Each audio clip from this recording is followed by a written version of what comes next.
Wildcard. I couldn't believe it when I was announced as an HSJ 100 wildcard. Who is it that the new Chief Exec of the NHS should be listening to? Apparently it's me. And then I thought about it. I have a fantastic network and could be a catalyst for people whose voices really need to be heard. How could I do that? I could set up a podcast series. My name is Gill Phillips and I'm the creator of Whose Shoes, a popular approach to co-production. I'll be chatting with people from all sorts of different perspectives, walking in their shoes. If you're interested in the future of healthcare and like to hear what other people think, or perhaps even contribute at some point, Whose Shoes Wildcard is for you. So hello and welcome to the very first episode of Wildcard Whose Shoes. Each week I'm going to be talking to different guests, a really great mix of people from all different perspectives, which is the central concept of Whose Shoes. But today, before I get chatting to my guests, I just wanted to jump in and share a few thoughts of my own. Perhaps give some insights into why I created Whose Shoes and why I'm now moving onto this podcast series. And thank you so much for all the support that I've had since I first set up Whose Shoes in 2008. 13 years ago. Wow, where did that time go? I must say, I've taken a leaf out of the book of my big friend Fabob's Flo. So this is Florence Wilcock, a consultant obstetrician who co-founded MatExp, Maternity Experience, project and campaign with me. If you haven't heard about MatExp, where have you been? Don't worry, you will do soon. At the start of the pandemic, Flo started an incredibly successful podcast series herself around improving maternity care, and that's called The Obs Pod. I really recommend it. I've been blown away by seeing how much Flo clearly loves making her podcasts.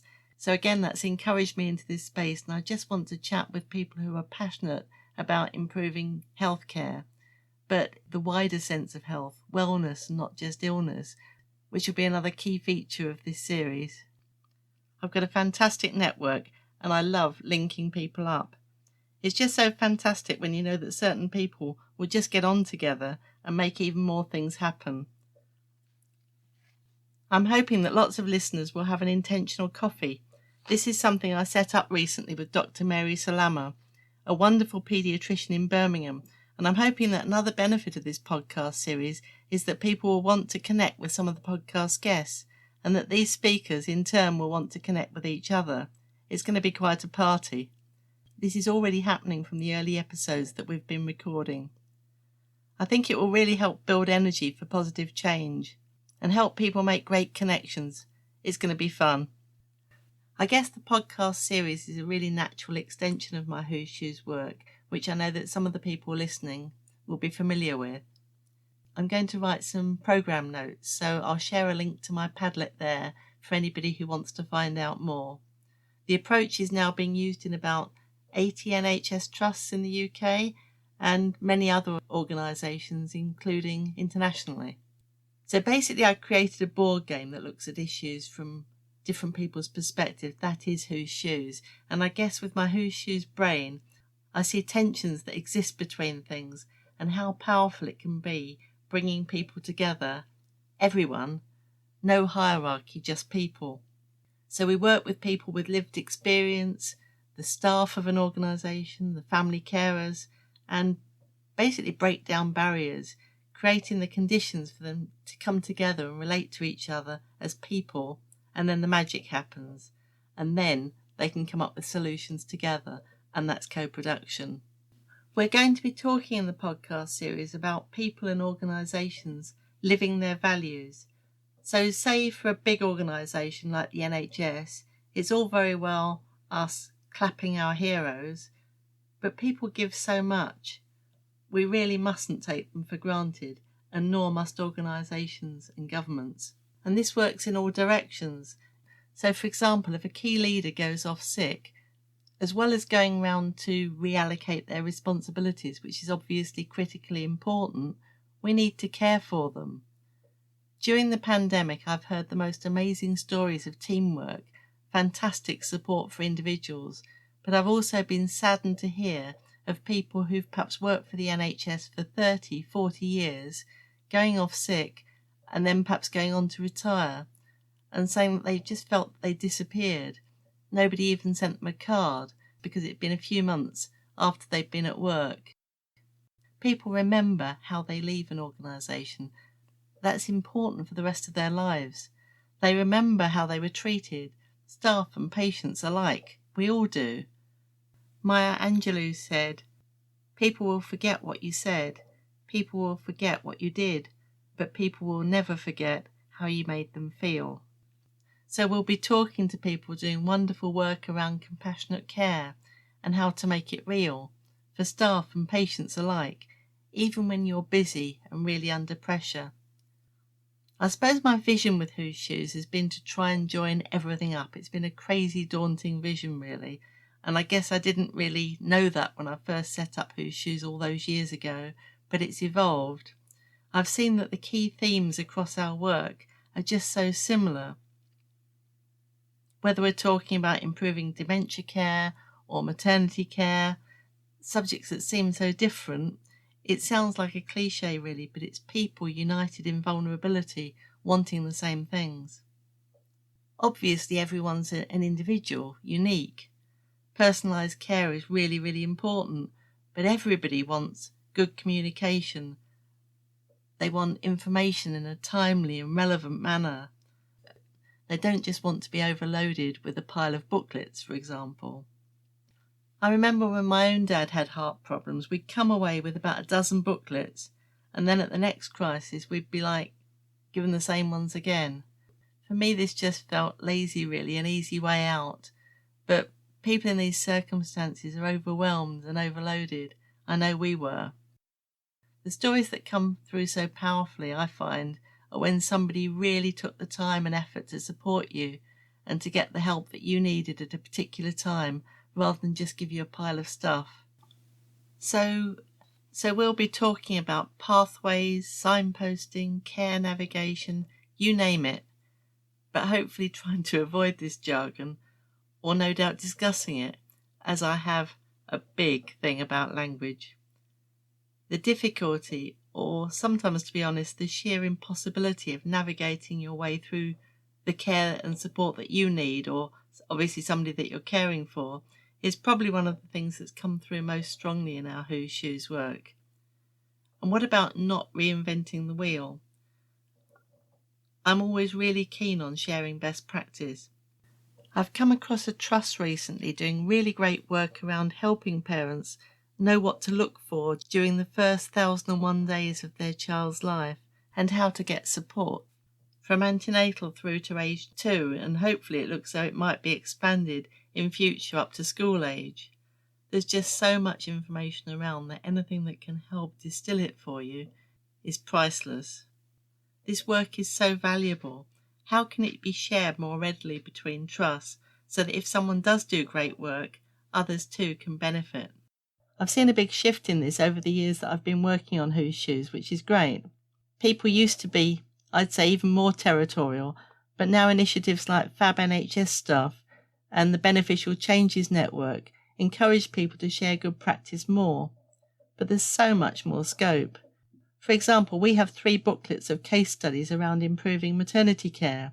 They're gold in terms of easily transferable, adaptable best practice. But who's really helping us to share them?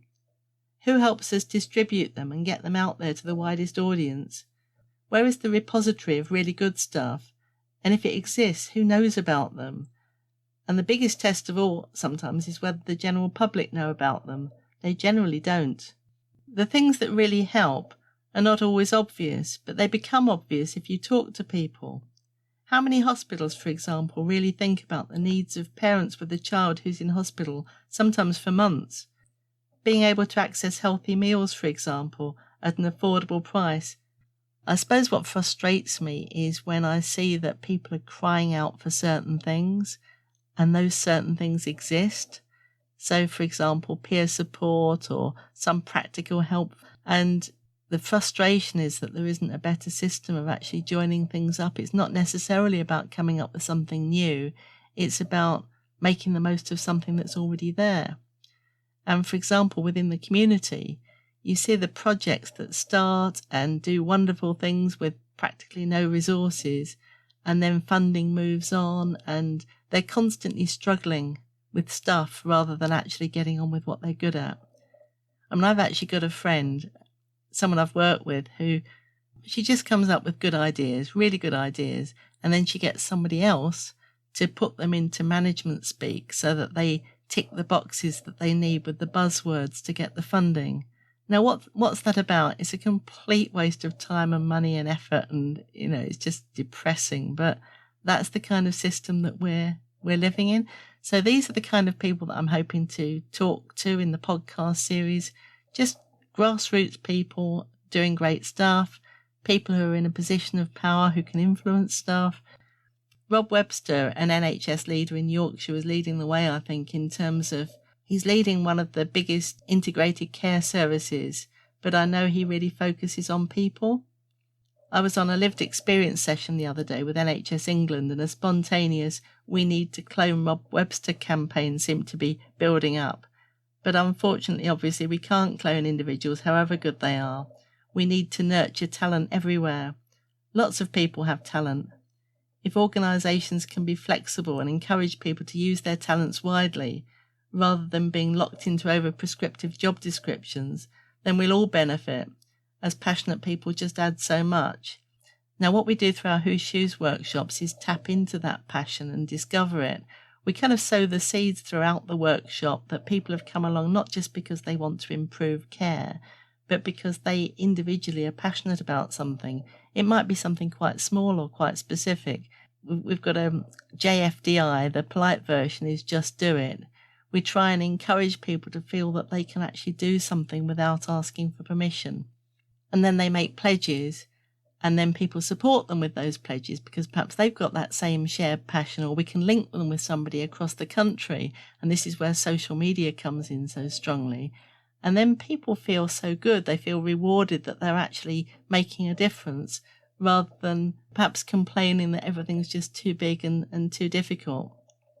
Leadership in healthcare is just so important and so interesting. I think the kind of leadership that I like is where people create the conditions for staff to do what they do best and to build the relationships that they need. So again, it's all about networks, and I'm hoping to build this through the networks that I've got of passionate people wanting to take part in this podcast series. I came across Professor Donna Hall at a webinar recently, and she said a basic rule of leadership is to recruit people who are much better than you. Well, I loved that. How many people have got the courage to do that? So that there's a lot of fear around. I mean, I find with Whose Shoes that sometimes people in positions of formal power, it feels as if they love it until they hate it, because they talk about coproduction, and coproduction is big buzzword at the moment. And I'm really hoping that things move on, that it does become the default position of the NHS, which is what's being aimed for at the moment, which is fantastic. But when I get somebody approach me and they ask for a co-production workshop to deliver a particular outcome, then the alarm bells go, because the best co-production, the outcome isn't clear. People work together to determine what that outcome is, and that's the magic. I'm hoping that the podcast series can really get some interesting conversations going around equalities and inequalities, and some of the things that have sadly come to the fore so much more prominently during the pandemic. I think there's a big challenge for the NHS, not medicalising things such as poverty, getting behind the stories of people. If somebody is smoking, for example, we found this through our maternity work, they know that smoking's bad for them, and particularly in pregnancy, but telling them that isn't necessarily helpful.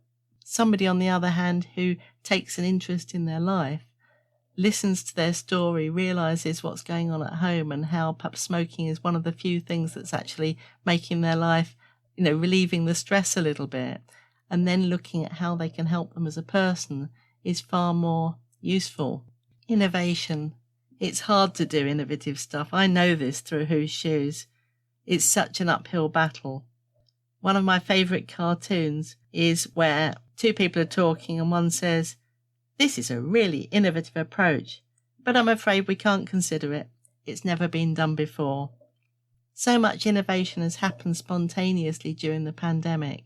Let's hang on to it and let's build it, rather than let the stranglehold of bureaucracy take over again. I was thrilled to run a series of virtual Whose Shoes sessions during the pandemic. It just grew. It was very organic in terms of trying to share best practice. I think a big part of my work is sharing best practice. It's so much more positive to say, well, so-and-so's doing this and so-and-so's doing that, rather than concentrate on what we can't do. And hopefully the momentum then builds that people feel that they can do things as well. It's interesting now looking back at some of the things that we've done through the pandemic and some of the Building the Future poem. I use poems a lot in Whose Shoes, so I'm hoping to include those in some of the podcasts as well. It felt quite optimistic, this spontaneity that was growing with communities jumping in and doing what was necessary, clinicians working closely as teams, our mantra that we've had for a long time, no hierarchy, just people, and then wondering whether, as Professor Malby says, the old system just bites back. And I was really impressed by the 10 Leaps report that Professor Malby published early in the pandemic. This is the sort of work I'd like to see embraced quickly and supported. Becky came up with the idea of a festival of ideas, but sadly I'm not sure it's gone anywhere. So how do we really support the innovators, the entrepreneurs, the forward thinkers? At every Whose Shoes workshop, we see the lemon light bulbs as people realise that they too can actually make a difference. It's liberating and it leads to extraordinary things. This is where we say the magic happens. Often they're just the small things, but the small things add up. And in patient experience, very often the small things are the big things. I've been thrilled to see the What Matters to You campaign take off.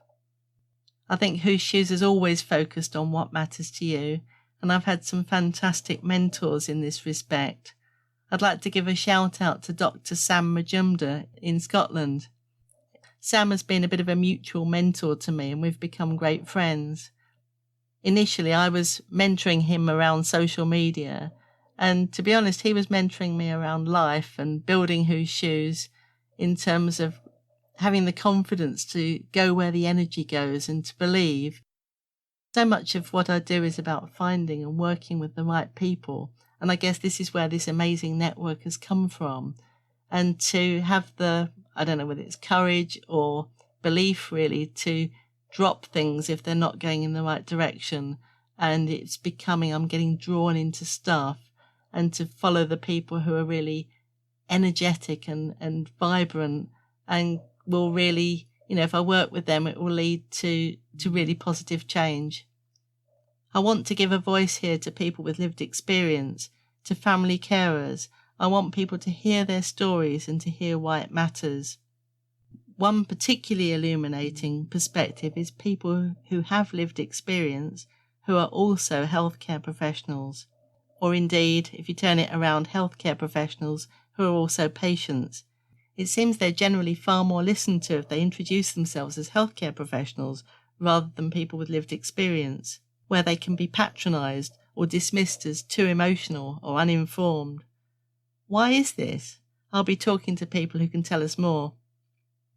In terms of any advice that I've got for Amanda Pritchard, who I'm now delighted has been appointed as the new Chief Executive of the NHS, I think a key challenge for the NHS is around wellness and how the NHS, given that obviously it's got limited resources, can be part of people's whole lives and not just when they're ill.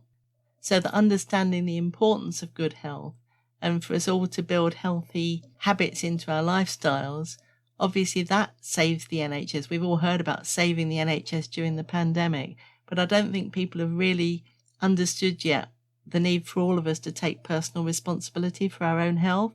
And obviously we'll all get ill at some point. I mean, I myself have had cancer, but I suppose what fascinates me is the role of communities and supporting all these different organisations and volunteers who've stepped forward during the pandemic to actually make a difference and not just be sidelined outside of, the main beast, if you like. I'd absolutely love the conversations to be organic, to discover lemon light bulbs as we go along, and to link between the different episodes, perhaps to get participants to ask each other questions. I think there's a lot of scope to use the slightly quirky, unusual methods that we've used through our sort of whose shoes approach, that being the combination of workshops and social media and the wider aspects, and to bring those into the podcast series and hopefully make it something that people will listen to on their way to work, or kind of relaxing, chatty, thought-provoking material, conversations. So who are we going to be talking to? Well, we're going to be talking to volunteers and pioneers, people sharing hopes and fears, medical photographers, teachers and sonographers, a wide range of clinicians, midwives, obstetricians, surgeons and oncologists, professors and biologists, community leaders, university readers, porters, receptionists, government officials, public health gurus, nurses and students, old people and young, researchers, policymakers, movers and shakers. I'd better get started. I've only just begun. So as you've probably gathered, I could go on, but I'm hoping this podcast has given you an idea of the kind of issues that I'm interested in and the type of people that I might be talking to. I don't pretend to have all the answers, obviously, but I do believe that collective wisdom is there, and that hopefully creating a space for more people to have a voice will be valuable. So coming back to the original brief, really, what messages have we got for Amanda Pritchard, who's now the Chief Executive of the NHS? I was interested that her predecessor, Simon Stevens, said that listening deeply was his number one advice. I think you'll love the first podcast guest, Dr. Fazana Hussain, telling you about being curious, and the conversation we had about her vaccination program and how it was enhanced by actually getting into the shoes of her patients, finding out what it is that they're frightened about, listening to people and what matters to them. And Fazana and I got talking about Amanda Pritchard, and I was thrilled to hear that Fazana has met her. So listen to the clip here. We were talking before we came on, weren't we, about what would you say to the new CEO of the NHS? And of course, now we know it's Amanda Pritchard, and I had the privilege of meeting her before the pandemic. I was fortunate to be invited to a roundtable event on ICS, and she was just so lovely. She was just so, I went and said hello, and she was just so down to earth and just normal and lovely. So I think we're very fortunate to have her, and obviously the first woman to run the NHS. It's fantastic. But if we're really going to think about the wellness agenda now, we have to do exactly as you say. We need to think about what can we put in, and it doesn't necessarily need to be NHS, but those little interventions I think will have huge gains. And people around the country are doing it. You were talking earlier about pockets of good practice. I know in the Northwest, they've had mental health cafes for a number of years, and sometimes if somebody just has that's not a huge resource, but you might be actually saving somebody going into a psychiatric hospital years down the line. You might not be, but you might be. And I think we just need to prioritize that as well, because I think these are quite quick wins that aren't even particularly expensive.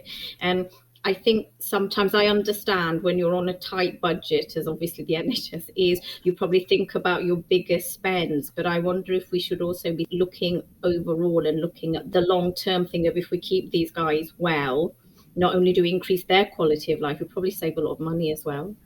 Yeah. Lots to think about. I was reading a blog. I don't know if it's only come out today, but I read it today. Sam Allen has written a blog about the new chief executive, and delighted that she's a woman, etc., but that's only part of the story. And I was thinking, I've set up this podcast series specifically as a result of being named as a wild card, and the brief was basically people who'd have something to say to the new chief exec. And I'm thinking, poor woman, she's going to have her ears battered from every direction, and whether she'll ever get a chance to listen to my podcast. But I think she'll gain something if she does. I think the three things mentioned in this article that she would need was support and time and resources. So we can all have all these fantastic ideas, but she's only a human being as well, and actually to run a service that's properly resourced and with the right priorities is key. Definitely support, time and resources, and that time is always something we feel very short of. And I think it's up to each one of us in the NHS to support her with that as well, with the communication and the feedback. And then I guess someone like me, who's a GP seeing patients on the front line, is then to also get that feedback from our community. So it's a chain, isn't it? And because we do all need to do this together, it isn't like one person's issue, it's a whole society issue. And I think never more important now than the period we're in, living in a pandemic. So it's another key message: do things together. Do things together. Yeah, I'm really enjoying these lemon light bulb moments. Trusted relationships, do things together. And certainly that feedback we get from our patients is priceless. It does keep us going. I hope you have enjoyed this episode. If so, please subscribe now to hear more of these fascinating conversations on your favourite podcast platform. And please leave a review. I tweet as Whose Shoes. Thank you for being on this journey with me, and let's hope that together we can make a difference.